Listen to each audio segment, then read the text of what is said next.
Hey guys, I am gonna give a shorter story a try tonight. I will apologize right now if my voice is a little scratchy because reading chapter 1 of The Hobbit really took it out of me. So for tonight, the shorter story will be The Emperor's New Clothes from James Finn Garner's politically correct bedtime stories. I hope you enjoy. Far away, in a time long past, there lived a traveling tailor who found himself in an unfamiliar country. Now, tailors who move from place to place normally keep to themselves and are careful not to overstep the bounds of local decency. This tailor, though, was overly gregarious and decorum impaired, and soon he was at a local inn abusing alcohol, invading the personal space of the female employees, and telling unenlightened stories about tinkers, dung gatherers, and other tradespeople. The innkeeper complained to the police, who grabbed the tailor and dragged him in front of the emperor. As you might expect, a lifetime of belief in the absolute legitimacy of the monarchy and in the inherent superiority of males had turned the emperor into a vain and wisdom-challenged tyrant. The tailor noticed these traits and decided to use them to his advantage. The emperor asked, "Do you have any last request before I banish you from my domain forever?"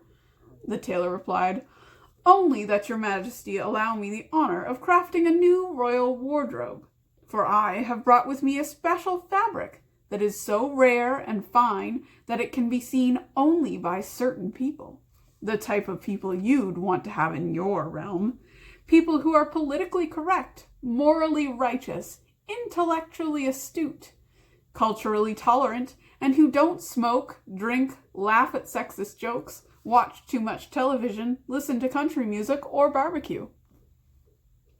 After a moment's thought, the emperor agreed to this request. He was flattered by the fascist and testosterone-heavy idea that the empire and its inhabitants existed only to make him look good.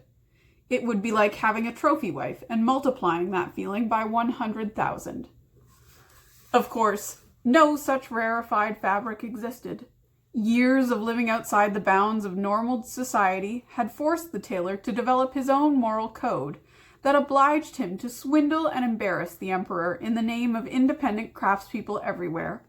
So, as he diligently labored, he was able to convince the emperor that he was cutting and sewing pieces of fabric that, in the strictest objective sense of reality, didn't exist. When the tailor announced that he was finished, the emperor looked at his new robes in the mirror. As he stood there, naked as the day he was born, one could see how years of exploiting the peasantry had turned his body into an ugly mass of puffy white flesh. The emperor, of course, saw this too, but pretended that he could see the beautiful, politically correct robes. To show off his new splendor, he ordered a parade to be held the next day. On the following morning, his subjects lined the streets for the big parade. Word had spread about the emperor's new clothes that only enlightened people with healthy lifestyles could see, and everyone was determined to be more right-minded than his or her neighbor. The parade began with a great hoopla.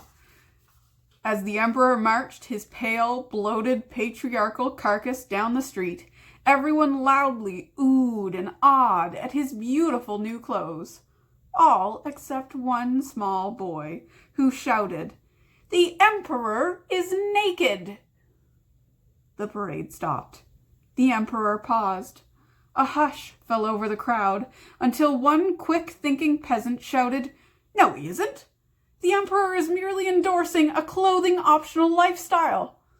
A cheer went up from the crowd, and the throngs stripped off their clothes and danced in the sun, as nature had intended. The country was clothing optional from that day forward, and the tailor, deprived of any livelihood, packed up his needle and thread and was never heard from again. Good night, everybody. Stay safe.